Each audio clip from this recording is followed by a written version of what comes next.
A day after hundreds of St. Mike's alumni had an emergency meeting here at the school to discuss assaults and sexual assaults allegedly happening on campus, a former student who first broke his silence to City News on Saturday, claiming that he too experienced violence during his time here back in the 80s, believes that the 6 incidents under police investigation are just the tip of the iceberg.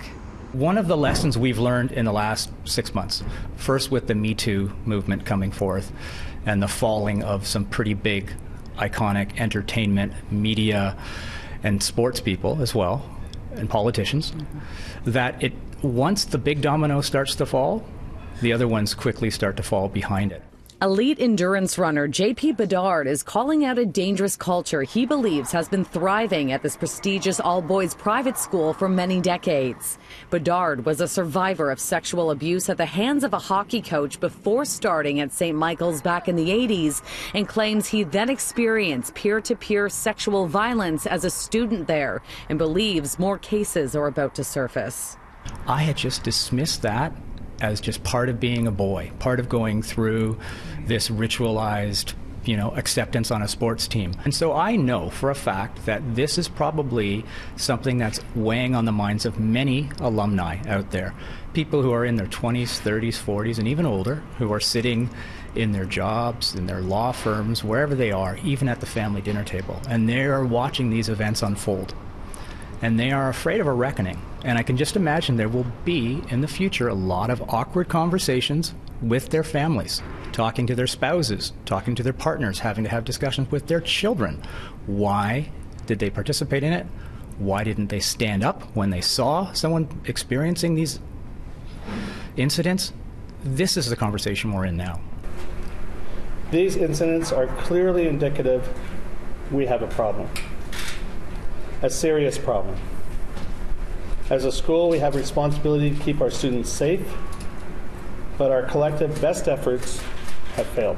Principal Greg Reeves, who came under fire for failing to report a disturbing video involving a broomstick, is launching a rigorous review of the school's culture now and in the past. And last night, Reeves asked alumni with expertise in mental health or other fields that could be of help to attend a conference for boys at the school or provide their information so that the boys could contact them. The whole focus of the meeting is how we can provide better support to the students here and to help out the victims. So that's been the whole focus of the meeting, how we can improve the school culture. So I find it a very positive meeting. But Bedard claims his experience with the school so far has been anything but positive. He showed me emails he sent to the principal and other staff 5 days ago without a response. I have basically come on record and said, I experienced sexual violence while under your care in your institution. No one has contacted me.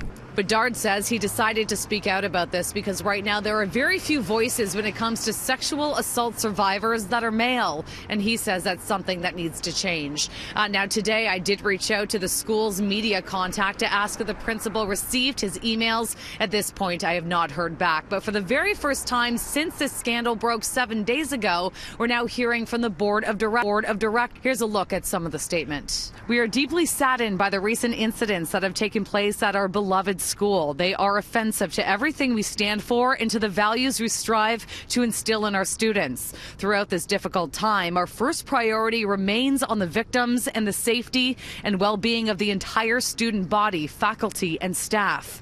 As a board, we are united in our support for the school's leadership. Both President Father Jefferson Thompson and Principal Greg were hired because of their dedication and care for students throughout their careers.